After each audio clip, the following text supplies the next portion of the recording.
Assalamualaikum warahmatullahi wabarakatuh.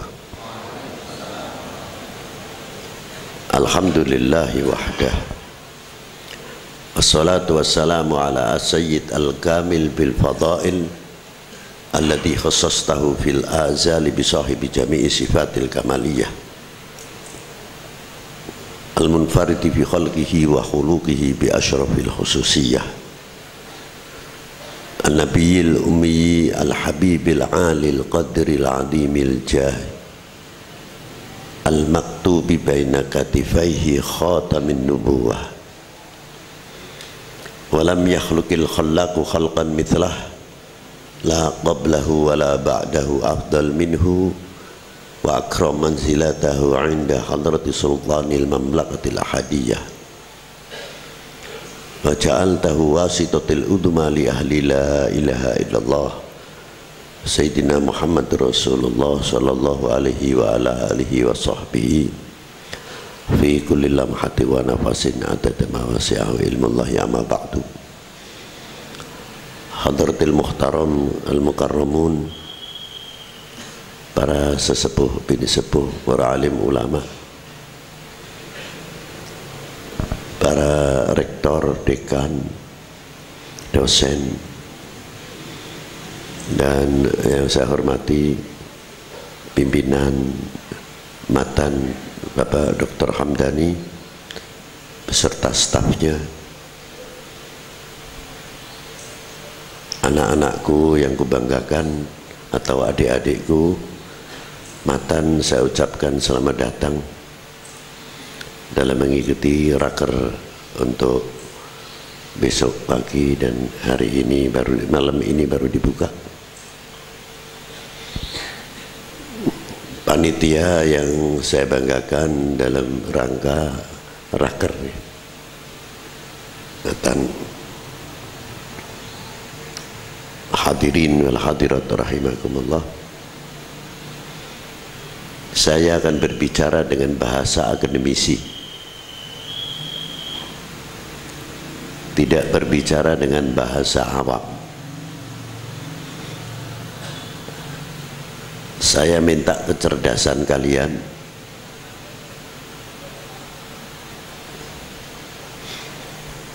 pertanyaannya cuma simpel tapi berat. Mengapa Wali 9 itu berhasil?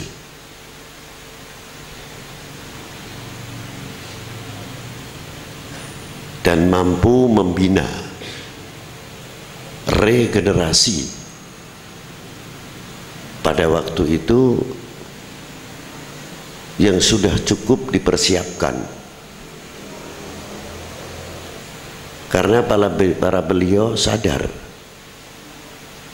sepanjang umur apapun tidak bisa terlepas dari ketuaannya dan segala kekurangannya dalam fisik terutama. Walaupun kecerahan pola pikir beliau sangat berlian, namun fisik tidak menunjang. Maka persiapan-persiapan untuk regenerasi oleh para beliau mempunyai manajemen yang sangat rapi sekali.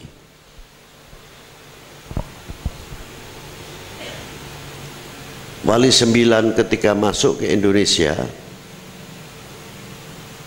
walaupun pada waktu itu masih Al-Azharus Syarif yang umurnya sudah 1000 tahun di dalam dunia perguruan tinggi atau muta'allimin pada waktu itu,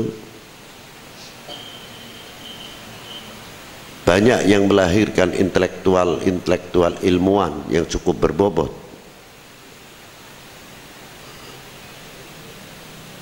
Dan mempunyai administrasi yang sangat rapi.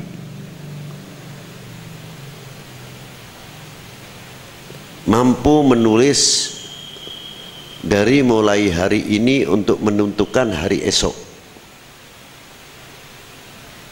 Bukan kepentingan hari esok ditulis hari esok. Itu alamat down, kalah.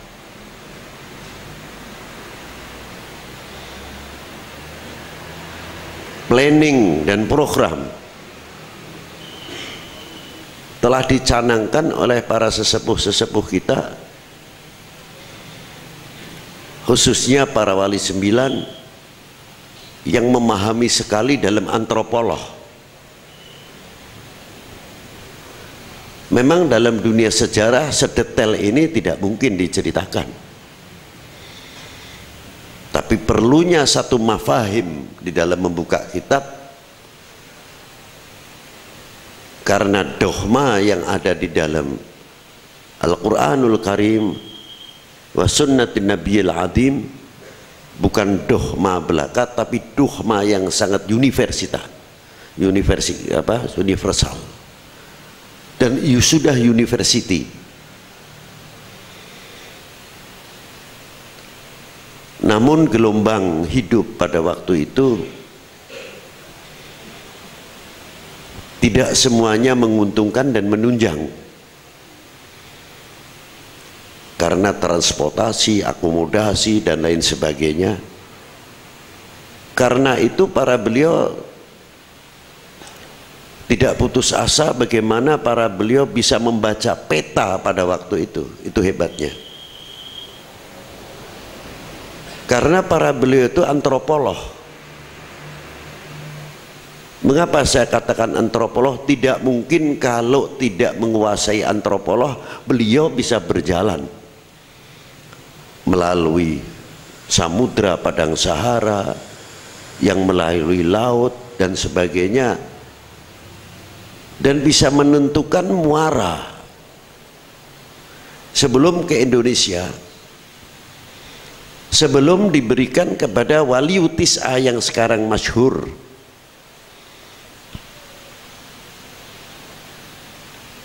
siapa di antara para beliau-beliau itu? Sudahkah ada wali sembilan sebelum wali sembilan yang sekarang ini? Sudah. Periode wali sembilan dari mulai Al-Imam Ahmad Syah Jalal,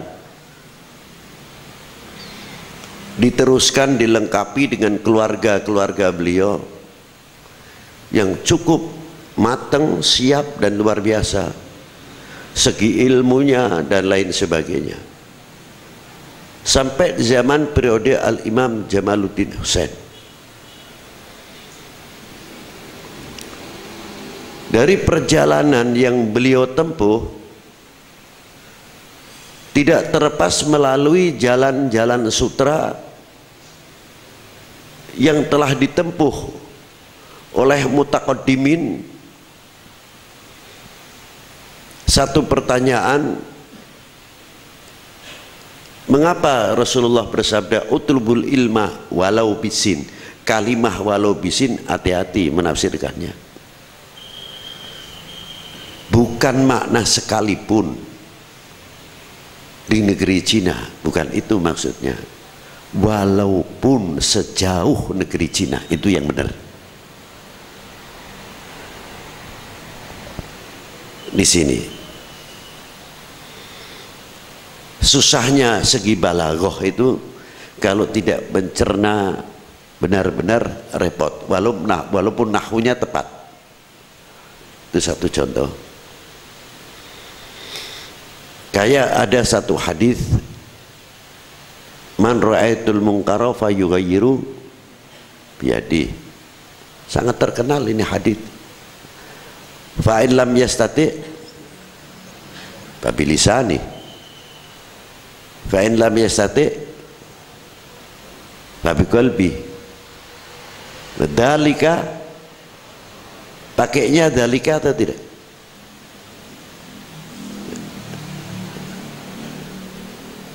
Pakainya dzalika ya? Pripun ya Abdullah? Dzalika al-aful iman. Kalimah dzalikanya ini yang jadi masalah. Marjaknya dzalika itu kepada qulub atau kepada yad, apa kepada lisan, atau semuanya? Al-lisan, al-yad, wal-lisan, wal-qulub.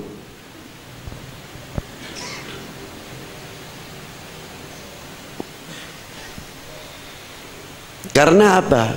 Ala bidzikrillahi tatma'innul qulub, bukan ala bidzikrillahi tatma'innul yad au lisan.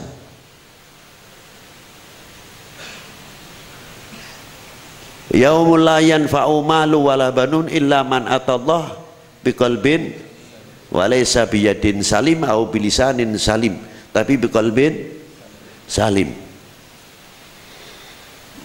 Karena letaknya kekuatan keberanian itu dan tempatnya makrifah semuanya di hati.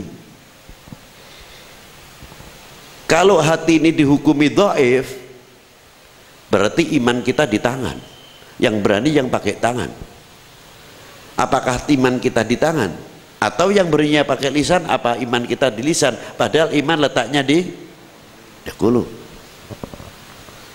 La bil yad wala bil lisan wala bil qulub. Kalau dhaif imannya, ya semuanya kena. Jadi bukan dalika itu khusus untuk hati, itu tidak. Ini hati-hati cara menafsirkan.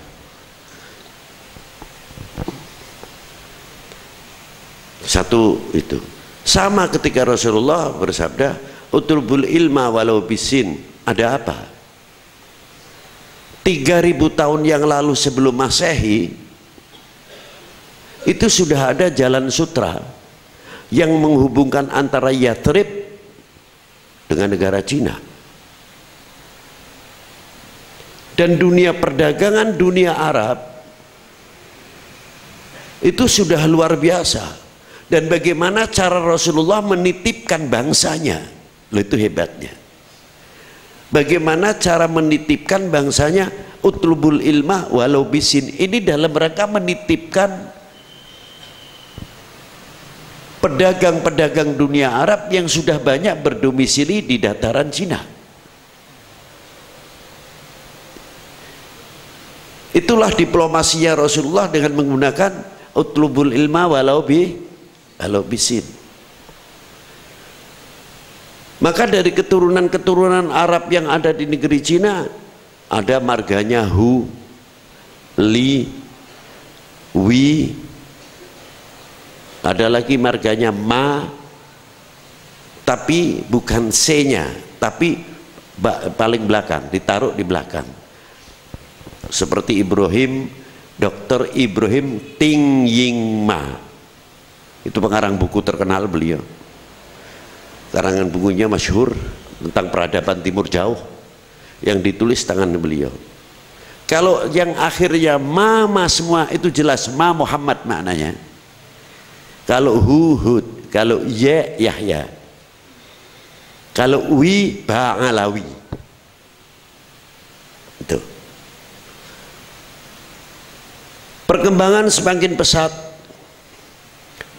Dari ilmu ekonomi, gabungan antara Persia, Arab, Cina ini sangat kuat, luar biasa,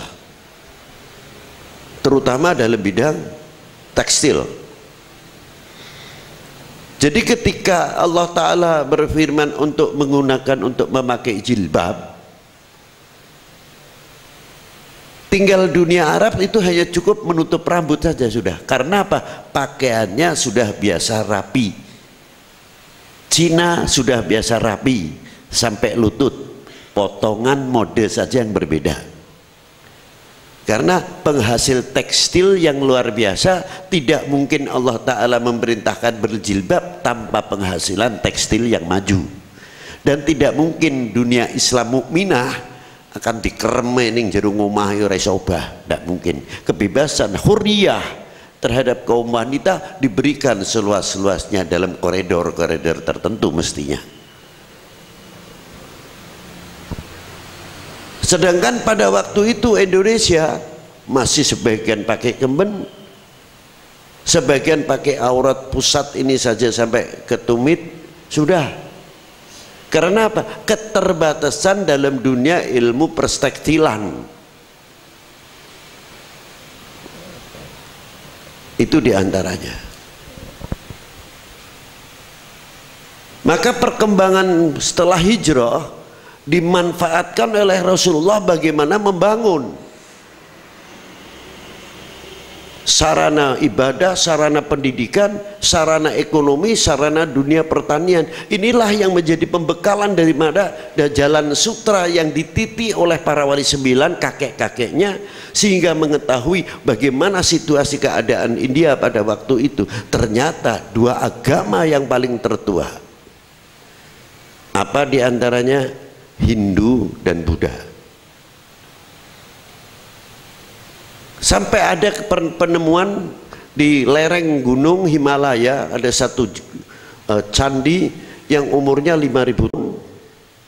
Di situ masih ada bantalnya Rama dan Sinta. Benar atau tidak kami tidak tahu, tapi faktanya situsnya ada. Belum candi-candi yang lain sangat luar biasa. Yang kedua, di mana candi Buddha Gautama dilahirkan, di mana semedi atau toponya Buddha Gautama sehingga diangkat menjadi sang Buddha.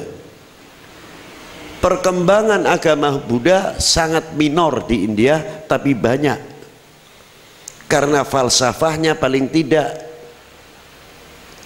di negara Cina sudah mulai muncul falsafah-falsafah atau sastra-sastra yang tinggi yang dibawa oleh Fusi, lalu Kongfusi, atau yang satunya lagi ada lagi Lao Tzu, apa itu, nah satu yang sastrawan tinggi, sehingga dengan mudah Buddha itu masuk sana, sedangkan Hindu bertahan. Nah, ketika wali sembilan itu masuk ke daerah India, disitulah para beliau menambah manajemen, menyusun bagaimana kehidupan pada waktu itu yang ada di India, yang tidak terlepas dari Cina juga. Itu hebatnya para beliau, sangat rapi menyusun perkembangan Hindu di mana, sampai mulai umpamanya Thailand. Ternyata Thailand juga Buddha yang lebih besar, belum Tibet, sampai kepada Champa, Annam yang masuk sekarang dalam Vietnam. Hindu mengalir banyak ke Indonesia. Dari mulai abad ke-7 Sailendra sudah mulai membangun di mana Candi Borobudur dan Prambanan. Itu diantaranya. Atau Erlangga diteruskan pada abad 9. Dan di Pajajaran sudah mulai tumbuh intelektual pada waktu itu dari agama Hindu yang dipimpin oleh Prabu Ciungwanoro, hidup di abad ke-7. Kemajuan Indonesia sudah mulai kelihatan sekali dalam dunia pertanian maupun ekonomi, walaupun sesuai zamannya masing-masing. Belum yang ada di Sriwijaya yang tua-tua, tapi sayang ya candi-candinya sampai sekarang mungkin tinggalan-tinggalan batu-batu kecil saja, belum sempat kita temukan yang lebih jauh untuk membuktikan situs bahwa culture yang ada di Indonesia ini sudah maju dari dahulu. Itu diantaranya. Maka para wali sembilan penguasaannya yang sangat luas dalam dunia antropolog, dan tidak cukup dari itu saja, menguasai antariksa, astronomi, anatomi yang berhubungan dengan dunia medis yang sangat diperlukan pada waktu itu. Dan tidak cukup beliau belajar itu sampai dunia iktisadiyah, dalam dunia pendidikan, dalam dunia pertanian, dalam dunia teknologi, dalam ekonomi. Pembekalan yang sangat sempurna itulah yang dibawa di mana sebagai alat dakwah para beliau yang SDM-nya sudah memang cukup matang luar biasa, Maka para beliau ketika masuk ke Indonesia bukan kesaktian yang dikeluarkan, bukan karomah, sehingga kita ternina bubuk pemahaman-pemahaman kalau sudah berbicara karomah ngerem, serak, ya sudah berhenti. Tapi ilmiahnya tidak tersentuh. Ini diantaranya. Keuniversalannya ketika beliau membawa dakwah, keuniversalan apa yang dilontarkan, yang dibawa, yang dicurahkan oleh para beliau tidak sempat kami mengurai karena sejarah yang sudah mulai hilang dan ada kalanya yang disunati.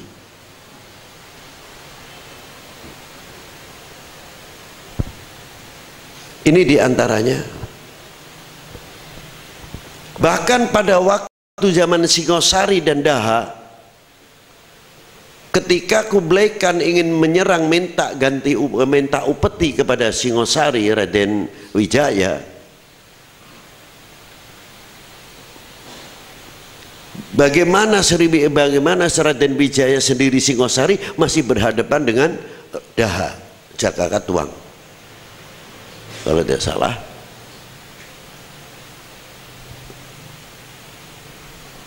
Disitulah Raden Wijaya sangat pandai. Bolehlah nanti saya bayar upetinya, tapi tolong hantam dulu Daha. Sudah dipersiapkan kapal perangnya 70 yang dibawa Kublai Khan atau Genghis Khan. Itu hebatnya.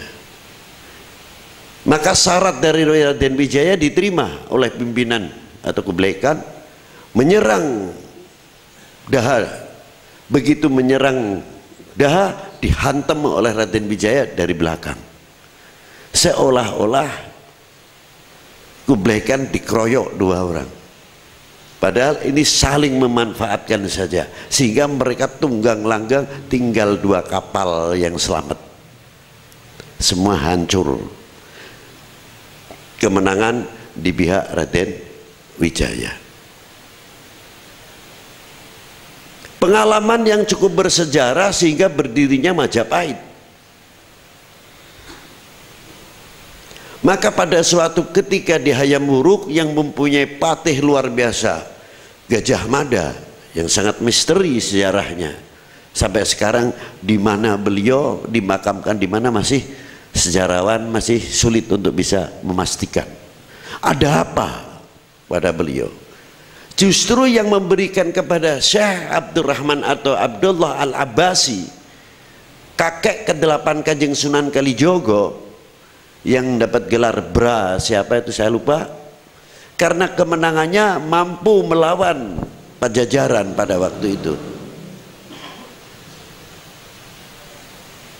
Maka diberi tanah, dijadikan, diangkat menjadi Bupati Tuban sampai perbatasan Jawa Tengah. Siapa yang memberi? Gajah Mada. Solider atau simpati kepada dunia Islam. Rupanya Brawijaya banyak memberikan luar biasa. Termasuk Trowulan, kalau tidak salah, juga pemberian Brawijaya atas saran beliau. Di mana tempatnya Syekh Jumadil Kubro. Itu diantaranya. Maka ketika beliau melihat peristiwa sejarah ke atas dari mulai Singosari, untuk menjaga keutuhan, maka beliau sumpah palapa, saya hanya mengambil analis.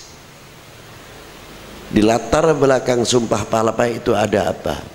Ternyata beliau menaklukkan dari mulai Sri Lanka justru sampai ke Indochina.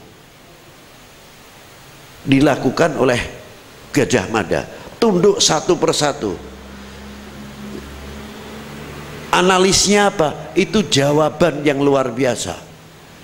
Jawaban bangsa kami, istilahnya, jangan sekali-kali kamu wahai bangsa yang lain mencoba intervensi kepada bangsa Indonesia ini. Cuma jawabnya tidak mengatakan begitu, lalu jalanlah saja. Dari mulai Nusantara muncul Islam, di Nusantara ditaklukkan satu persatu. Itu jawaban Gajah Mada untuk dunia luar. Nah, sekarang apa jawaban kita? Apakah harus seperti Gajah Mada? Sudah bukan waktunya. Bukan waktunya. Memerlukan jawaban intelektual, ilmuwan.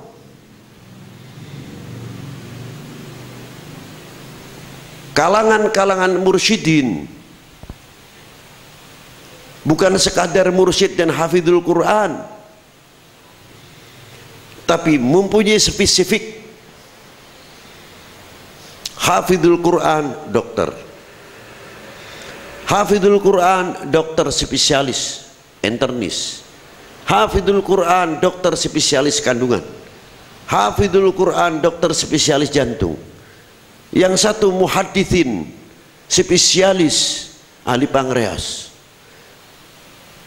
yang satu lagi muhadithin atau ahli fikih spesialis tulang, yang satu lagi fuqaha dan muhadithin ahli dunia pertanian, yang satu lagi melahirkan fuqaha atau muhadithin atau hafidhul Quran ahli IT dan elektro, yang satu lagi melahirkan. Inilah jawaban-jawaban orang yang ahli la ilaha illallah, bisa melahirkan isinya kalimah la ilaha illallah. Alladzi huwallazi khalaqas samawati wal ardh fi sittati ayyamin tsumma istawa 'alal 'arsy ya'lamu ma yaliju fil ardi wa ma yakhruju minha wa ma yanzilu minas sama' wa ma ya'ruju fiha wa huwa ma'akum aina ma kuntum wallahu bima ta'maluna basir. Dan beliau bisa menjawab ketika was-sama'i wat-thariq wa ma adraka mat-thariq. Terus was-sama'i wat-thariq wa ma adraka ma an-najmu thaqib in kullu nafsin namma 'alaiha hafid falyanzuril insanu mimma khuliqa mimma idafik yakhruju min baini sulbi wa taraib. Yang pertama menunjukkan ilmu astronomi, yang kedua menunjukkan ilmu anatomi manusia, yang ketiga menunjukkan ilmu geologi, vulkanologi, apa yang ada di dalam sama'i wat thariq. Kita membacanya urusan akhirat saja, kita tidak memungkiri memang itu untuk dunia akhirat, tapi kita membaca keuniversalan. Ada apa sampai Allah Ta'ala menggunakan wawu qasam, makna demi. Mustahil Allah Ta'ala sumpah dengan makhluknya, mustahil. Wawu di sini wa bi izzati wa jalali wa qudrati wa iradati wa bi ilmi. Di sini maksudnya, aku ciptakan langit tanpa tiang, aku ciptakan torik, di mana di torik itu beberapa ada was-sama'i dzatil buruj wal yaumil ma'ud. Di dalam buat torik itu ada wasyamsi wa duhaha wal qamari idza talaha. Di dalam buat torik itu ada wasyamsi tajri li mustaqarri laha dzalika taqdirul azizil alim wal qamaru qaddarnahu manazil hatta ada kal urjunil qadim wasyamsu la yanbaghi laha an tudrikal qamar wal lailu sabiqun nahar wa kullun fi falakin yasbahun. Dibuktikan ketika Rasulullah menjadi saksi Allah atas ciptaannya untuk hambanya dan umatnya. Isra Mi'raj Rasulullah diangkat melalui buruknya apa? Melihat bagaimana putaran matahari, putaran bintang, putaran bumi, putaran bulan. Langsung Rasulullah menyaksikan bi'aini wa ra'si. Untuk apa? Syahid, dari syahidnya Allah Ta'ala apa yang telah diciptakan liman untuk umat. Itu hebatnya di sini. Sehingga Rasulullah tahu putaran berapa derajat, dan bagaimana planet-planet yang ada di dalam at-Tariq. Anehnya bawahnya setelah membahas ilmu astronomi, antariksa, apa kaitannya dengan ilmu anatomi manusia? Dan apa kaitannya matahari, bintang, bulan dengan bumi, pohon-pohonan, air laut, air sungai dan penghuninya? Dan apa kaitannya dengan setiap butiran-butiran pasir tanah yang dilindungi Allah Ta'ala bisa bisa menghindari, menepis pantulan yang membahayakan ultraviolet. Daun-daun pun diberi, kalau daunnya kasar ada duri-durinya yang lembut sekali seperti rambut, tapi yang tidak berambut dikasih oleh Allah Ta'ala mengkilat. Untuk apa? Menepis, bagaikan pasir-pasir laut kalau diangkatkan tengkerlip. Itu yang menangkal daripada ultraviolet. Ikan laut diberi sisik untuk menangkal ultraviolet, yang tidak bersisik diberi lendir. Itulah subhanallah wa bihamdihi subhanallah azim jalla rabbi wa qadar. Tapi ilmu yang demikian banyak terbengkalai. Ila mata ayyuhas syabab, sampai kapan kita terbengkalai ilmu-ilmu yang sebenarnya sangat manfaat sekali kepada dunia ini yang sedang sangat memerlukan? Dan bagaimana ketika geologi, vulkanologi, dalam dunia pertambangan bisa kita melihat bumi ini, sedang bumi ini berzikir, setiap dahunan bertasbih berzikir. Kita bisa melihat lebih jauh kemana. Setiap gunung mempunyai lava dan mengeluarkan setiap pagi, hingga sepanas-panasnya, di sedingin-dinginnya di Indonesia tetap lembab. Suruh putih betul-betul kayak di Timur Tengah, tidak mungkin. Karena apa? Kelembapan dari belirang itu sendiri. Tapi sejauh mana pula kita menyelidiki geologi itu tersendiri, bahwa sungai mempunyai kandungan belirangnya berapa, setiap anak sungai berapa kandungan kapurnya, berapa kandungan besinya, sehingga kita bisa menemukan antar sungai yang banyak besinya silang dikawinkan dengan yang banyak kapurnya untuk kepentingan dunia pertanian. Tidak usah kita terlalu muluk-muluk selalu menghantungkan kepada pupuk dan lain sebagainya. Perkawinan ini saja bisa menunjang. Bojone pendek, kawin karo Hindu Belanda, tinggi, anaknya banyak tingginya daripada pendeknya. Nah, sama pohon-pohonan juga sama begitu. Ketika kita hasil silang karena pupuk yang memadai, hasilnya luar biasa. Kita belum sempat. Ini tugas orang-orang ahli tarekat yang sebenarnya bisa melahirkan apa yang terkandung dalam kalimah la ilaha illallah, apa yang diciptakan oleh la ilaha illallah. Kita mempelajari, itu bagian daripada zikir daripada kita semua yang ditantang oleh zaman. Tugasnya matan itu, mampukah kalian menjawab untuk ke depan demi kepentingan kemaslahatan umat dan bangsa ini atau tidak? Jawaban tidak ada pundak di tangan orang lain, tapi di pundak kalian sendiri yang akan mengiyakan atau tidak.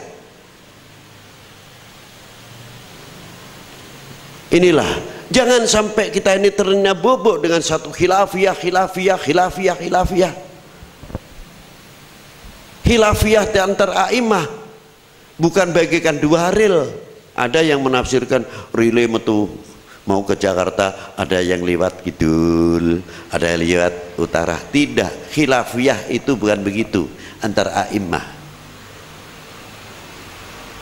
Relnya tetap sama, posisinya sama, cuma bedanya yang satu pakai Argo Bromo ke Jakarta atau Argo Anggrek, yang satu pakai kereta ekonomi, yang satu pakai kereta barang. Sing nganggo kereta barang ya ndak bisa cepat, per stasiun berhenti, dek bandek.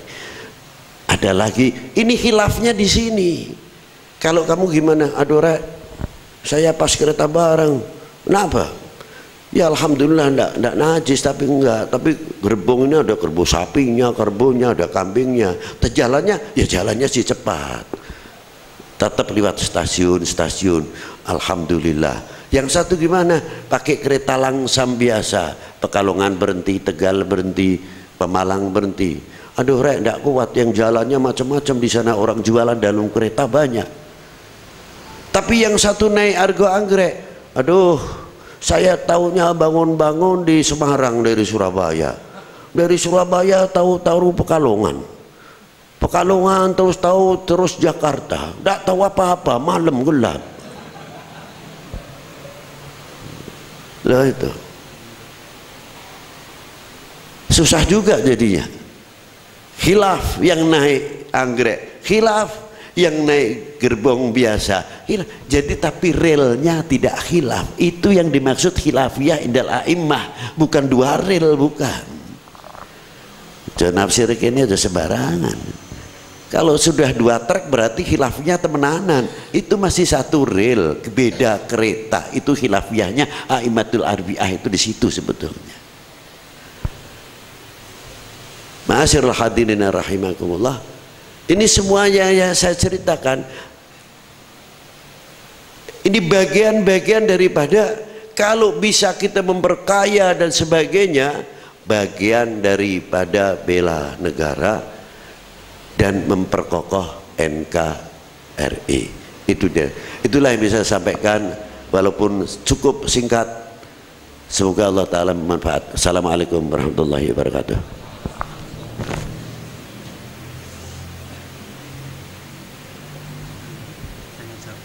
Ayo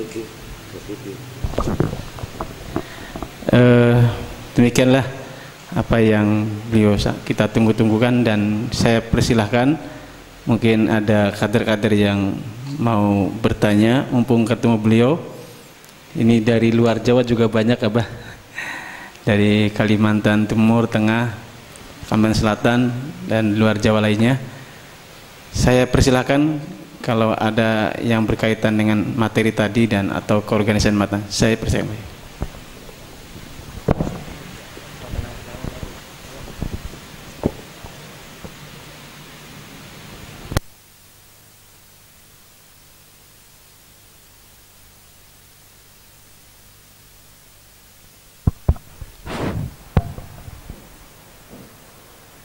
Nama dari mana gitu? Assalamualaikum warahmatullahi wabarakatuh.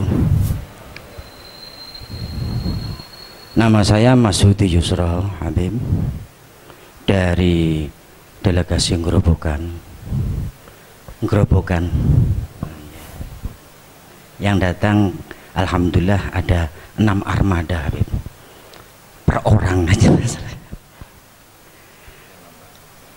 Sebelumnya saya minta maaf yang sebesar-besarnya, mungkin terlalu lancang kepada Habib.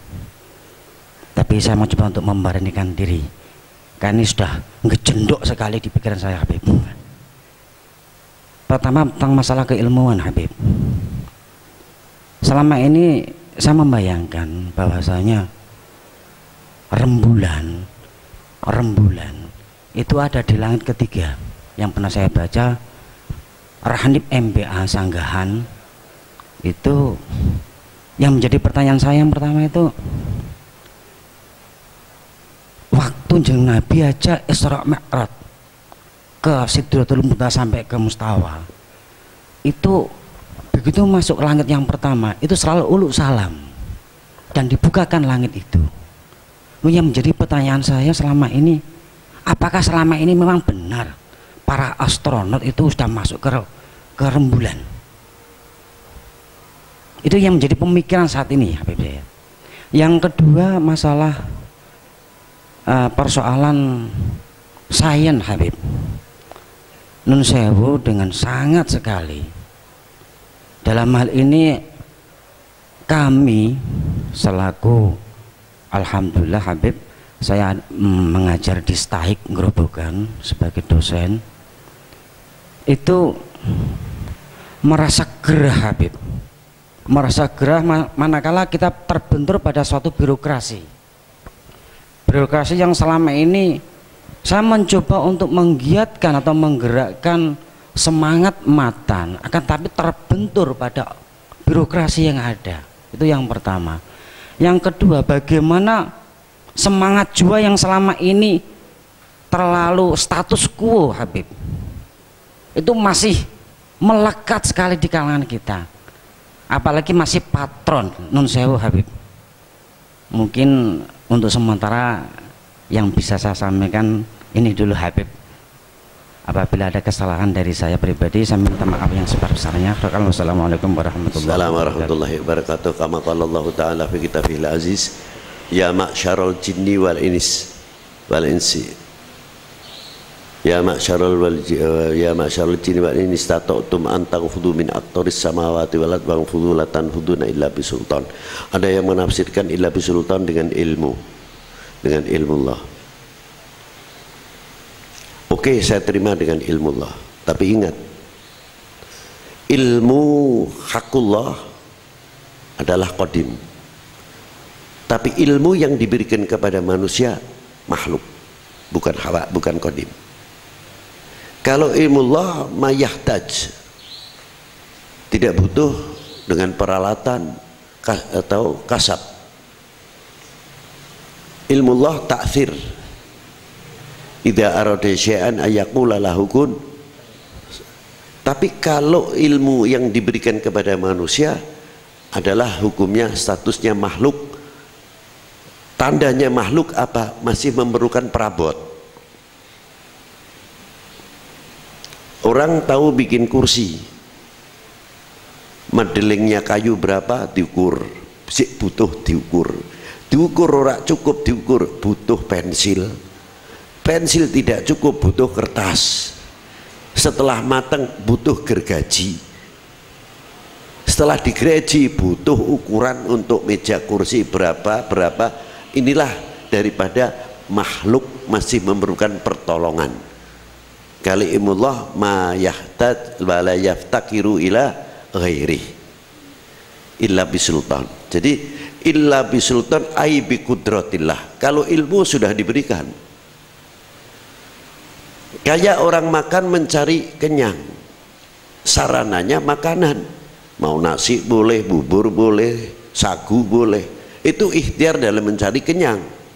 Tapi yang mengenyangkan bukan yang apa kita makan, itu hanya sarana belaka.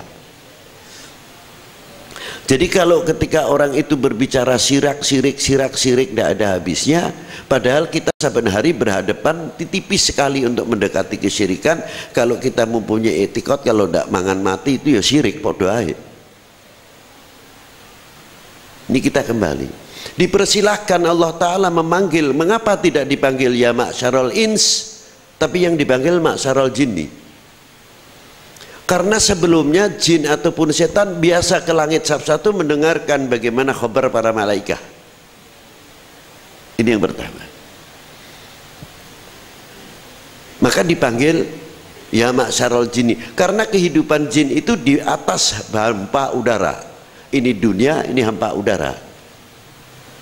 Maka ketika jin-jin itu trans untuk ke bumi ini,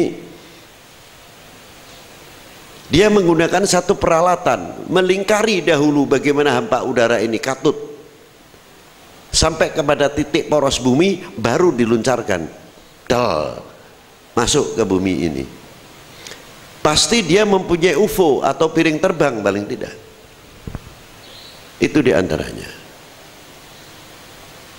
Dari jin-jin itu sendiri, yang muslim, mukmin, yang waliullah banyak sekali, jangan dikira tidak. Yang ahli yaqdatan bin Nabi sallallahu alaihi wasallam itu banyak sekali. Itu luar biasanya jin.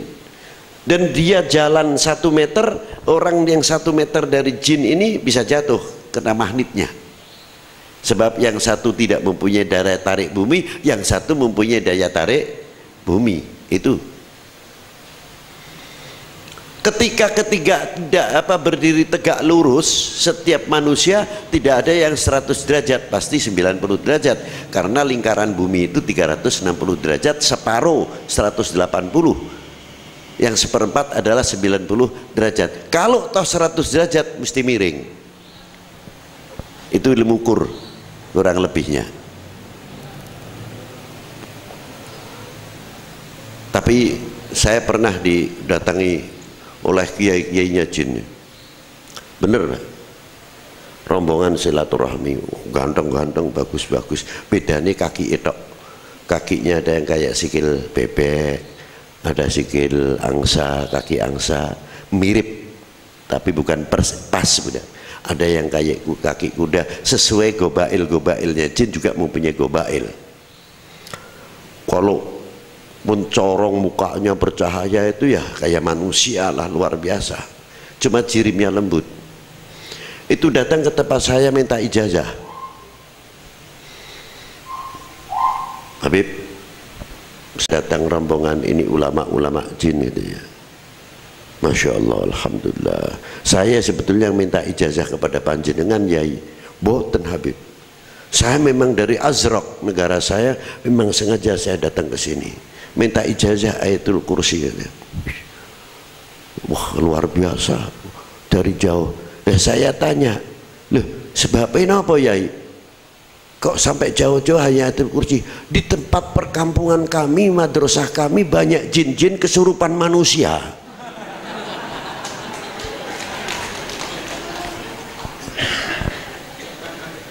Aduh, ini dapat kritikan luar biasa ini. Wah, tak pikir bener juga itu. Karena apa? Al-mu'min akhul mu'min kita itu kan bukan antar manusia saja. Al-mu'min akhul mu'min kita kan saudara-saudara muslim mukmin dari para jin kan luar biasa. Ketika kita berdoa Allah maghfir umat Sayyidina Muhammad, juga jin juga mendapatkan hak ke Allah maghfir umat Sayyidina Muhammad. Mengapa kita selalu suudon kepada jin? Kesurupan jin, tengah bengi bocah nangis jin, titik-titik jin, selalu jin salah terus.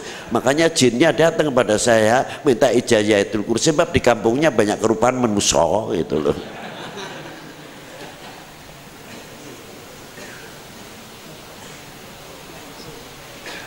Di antara planet itu ada di situ namanya ionosfer.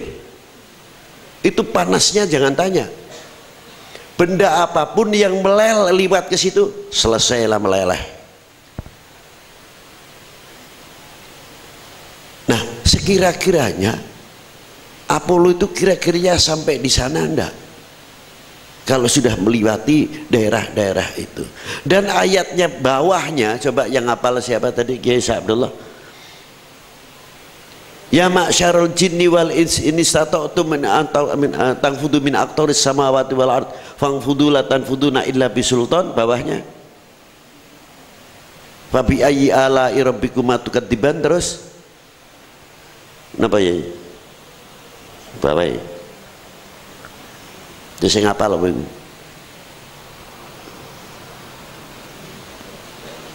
Kalau kamu memaksakan akan aku lempar dengan meteor itu tadi. Falayan tasiron, tantasiron. Itu bawahnya itu. Jadi pertanyaan ini juga saya bertanya, apa iya mungkin di sana kalau sudah ayatnya demikian? Ternyata filmnya di Timur Tengah itu mengambilnya. Itu satu. Itulah perlunya kita belajar. Yang kedua pertanyaan tadi salah? Belum, sebelum itu apa?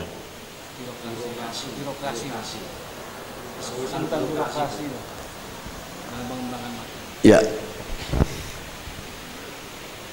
Coba kita berkiblat kepada Rasulullah SAW. Bukan menyepelekan tentang biokrasi, tidak. Belajar tumbuhlah dari bawah.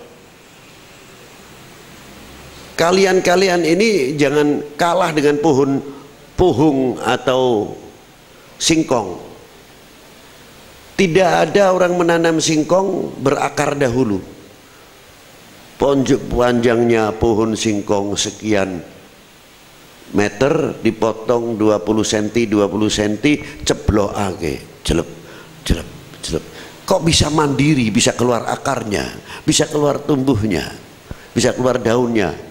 Mempersiapkan bagaimana tumbuhnya akar, bagaimana mempersiapkan tumbuhnya daun, dan setelah itu poros yang ketiga, gabus itu kan ada rongga-rongga setiap pohon untuk menjamin pertumbuhan tanpa mengharapkan hubungan dengan pupuk. Maka tumbuh dengan luar biasa. Tapi setelah tumbuh dengan baik, daun singkong pun ikut makan, ikut diperhatikan. Nah, kita makan itu harusnya bisanya begitu harusnya.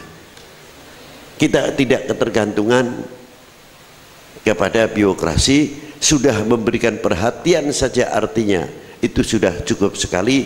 Mari kita belajar mandiri, bagaimana Rasulullah dilahirkan sendiri, bangkit sendiri, bangun sendiri, berjuang sendiri, sehingga bisa mendapatkan para sahabat dan lain sebagainya. Kita jangan menyerah karena itu, dan jangan dijadikan kendala. Yang ketiga,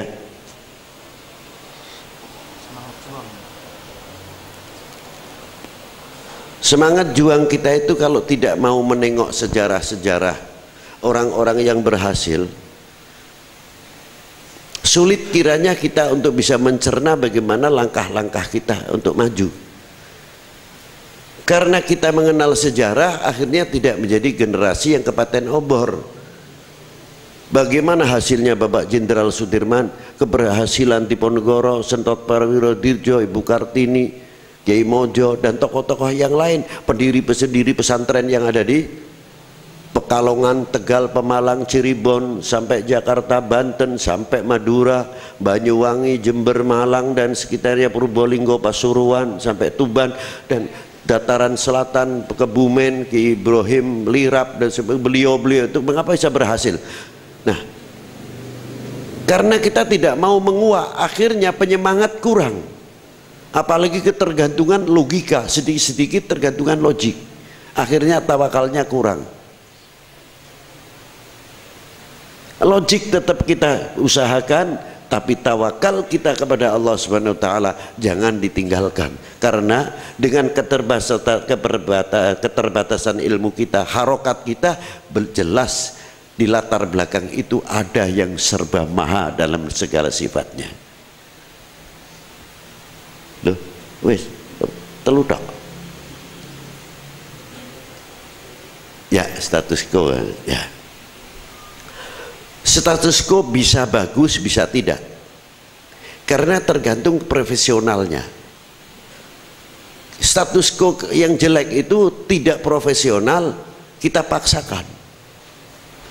Coba kalau status quo kita berkiblat kepada Nabi, Khalifah awal mertua, Khalifah tsani mertua, memang profesional. Sayyidina Abu Bakar, Sayyidina Utsman, Sayyidina Umar, dan menantunya Sayyidina Utsman, Sayyidina Ali, orang-orang yang potensi, mempunyai power yang luar biasa, menantu dan mertua. Apakah itu tidak status quo? Tapi profesionalisme orangnya. Nah, kalau kita menerjemahkan status quo tidak profesionalisme, ya sulit, Pak. Yang kita ambil iki tunggal mbahku, wis pokoknya gue rame-rame asal ning ngarep ngono ning mogok ora iso jalan. Itu yang terjadi. Akhirnya apa? Bukan maju, tapi Islam setback, orangnya mundur. Maka dari itu tolong membuka wawasan untuk matan ini harus lebih jangkauannya lebih luasa. Wali 9 juga tidak ada yang orang lain, semua satu nasab, semua muaranya di Jamaluddin Husain, tapi profesionalisme yang luar biasa. Syekh Malik Ibrahim jago ilmuwan luar biasa. Sunan Ampel mumpuni dari dunia pendidikan sampai dunia yang lain. Maulana Hasyim Derajat, beliau seorang fuqaha, seorang tasawuf, seorang muhaddithin, tapi beliau ahli pertanian, maka beliau memilih tempat yang gersang bagaimana lingkungan itu hidup.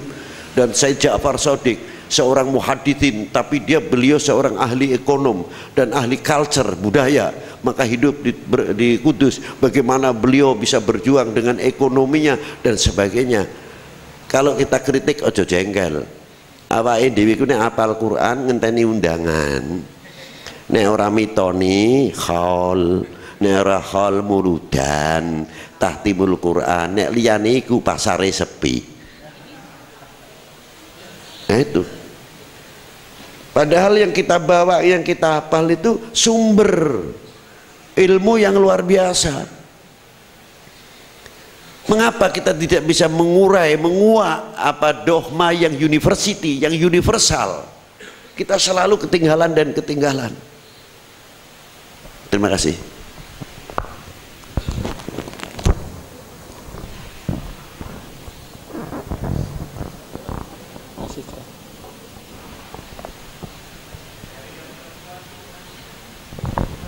Masih ngerasa cekap Oh, dari perempuan ada Putri. Oh, silakan Pak. Dari Putri, Pak. Mic-nya, Pak. Assalamualaikum warahmatullahi wabarakatuh. A'udzubillah, bismillah, la haula wala quwata illa billah, amma ba'du. Nama saya Risnawati Dewi. Saya dari perwakilan tim paduan suara Desa Karanganyar, Kecamatan Terto, Kabupaten Pekalongan. Di sini saya ingin bertanya kepada yang terhormat Al-Mukarram Abah Lutfi, yaitu mengenai posisi ilmu thariqah untuk ilmu tasawuf itu bagaimana, dan begitu pula sebaliknya ilmu tasawuf, posisi ilmu tasawuf terhadap ilmu thariqah, karena untuk kami sendiri itu masih merupakan suatu ketidaktahuan yang mungkin harus kami ketahui. Mohon penjelasannya. Wassalamualaikum warahmatullahi wabarakatuh.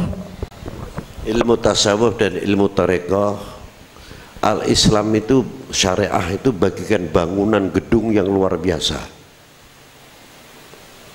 yang sangat serba lek, komplit di dalamnya itu, dan modern. Tapi sayangnya satu, apa? Alat pembersih, alat anti karatan.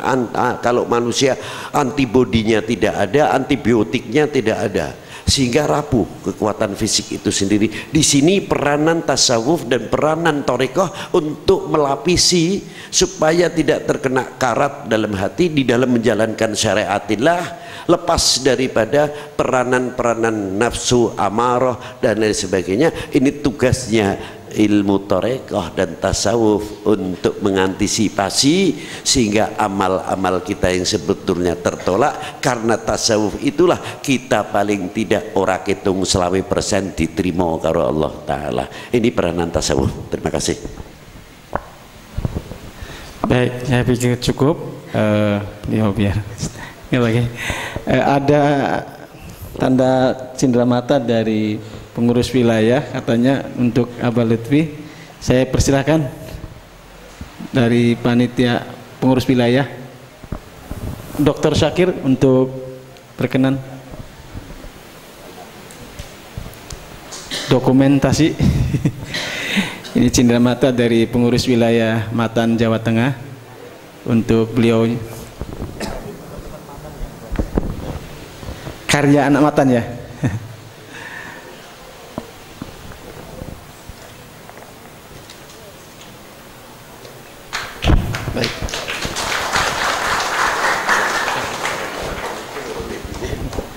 Baik, demikianlah pencerahan dari beliau. Mudah-mudahan kita selalu diberkahi Allah, memberkati beliau dengan sehat walafiat, panjang umur, sehingga selalu bisa mendidik, membimbing kita.